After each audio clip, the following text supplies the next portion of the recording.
9 Grains కి స్వాగతం. ఇప్పుడు మనం చామదుంపల ఫ్రై చేసుకుందాం. ఈ చామదుంపల ఫ్రై మీరు కూడా చేసి చూసి టేస్ట్ చూసి మీకు నచ్చినట్లయితే లైక్ చేయండి, షేర్ చేయండి, కామెంట్ చేయండి.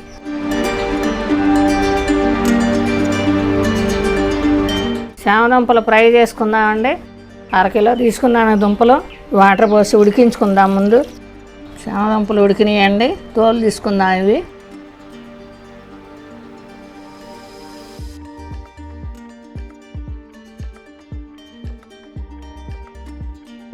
ఇలా చక్రాలా కోసుకుందాం. ఇలా చక్రాలా కోసుకుందామండి అన్నీ. స్టవ్ ముట్టించి బాండీ పెట్టుకున్నానండి. 1/2 కప్పు ఆయిల్ పోసుకున్నాను. చామదుంప ముక్కలు డీప్ ఫ్రై చేసుకుందాం. దీనికి జిగురు ఉంటుంది, అందుకని ఫ్రై చేసుకుంటే బాగుంటాయి. కొంచెం రంగు మారే వరకు వేయించుకుందామండి. ఇప్పుడు జిగురు పోతుంది, ముక్కలు వేగుతాయి.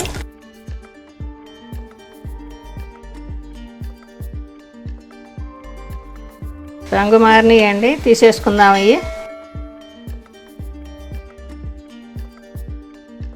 ఇదే విధంగా మిగతాయి కూడా వేసుకొని తీసుకుందాం. వేరే బాండీ పెట్టుకుని 2 టేబుల్ స్పూన్ల ఆయిల్ వేసుకున్నానండి. తాలింపు పెట్టుకుందాం. ఇప్పుడు 1 టీ స్పూన్ ఆవాలు, 1 టేబుల్ స్పూన్ మినపప్పు, 1 టేబుల్ స్పూన్ పచ్చెనగపప్పు, 1 టీ స్పూన్ జీలకర్ర, 5 కరివేపాకు రెబ్బలు,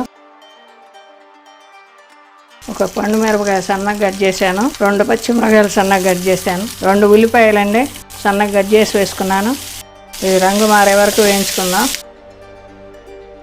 1 టేబుల్ స్పూన్ వేరుశనగపప్పు కూడా వేసుకుందామండి. 1/2 టీ స్పూన్ పసుపు, 1 టేబుల్ స్పూన్ సాల్ట్,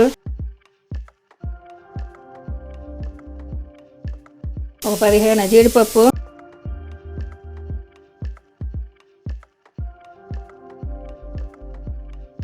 ఉల్లిపాయ వేగింది. ఫ్రై చేసిన చామదుంప ముక్కలు వేసుకుందాం. కలిపి వేసుకుందామండి.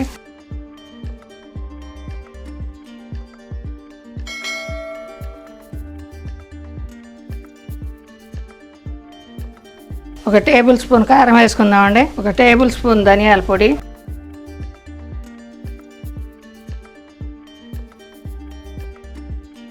ఇంకా వేగిపోయిందండి. తీసేసుకుందాం బౌల్లోకి. చామదుంపల ఫ్రై రెడీ అండి. ఇదే విధంగా మీరు కూడా చేసి టేస్ట్ చూడండి.